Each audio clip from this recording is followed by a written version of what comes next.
I mean, another article about, well, a UK millionaire talking about inequality. So we're talking about mainly societal class divisions. People say they don't exist. They kind of do. The wealthy accumulating wealth faster than everybody else. There are figures showing that coming out of things like the global financial crisis, coming out of COVID, the ultra wealthy consolidated and increased their wealth, whilst um, the working poor, the everyday wage slave, fell behind. And that there is a growing schism, growing split between them all. Some people point to economic figures showing basically a declining middle class, an evaporating middle class, which the evolution of which was one of the positive outcomes of the Industrial Revolution,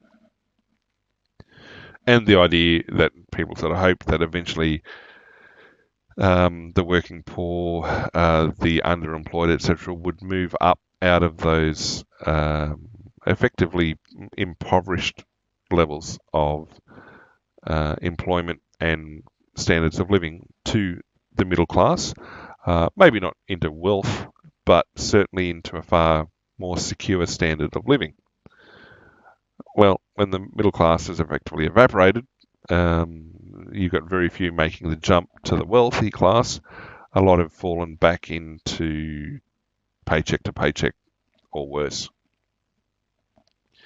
And so, yeah, he's looking at things like housing and stock and the fact that, well, if your income's going to try and secure housing and things like that, you're now being excluded from pathways that would have had you up into the middle class or into those areas, and that continuing to be a tenant as opposed to a landlord means that your income that goes into housing is fundamentally boosting the bottom line of somebody who's already got a decent bottom line in general. I mean, there's still the whole mum and dad investor type thing, holiday home / investment property things here in Australia.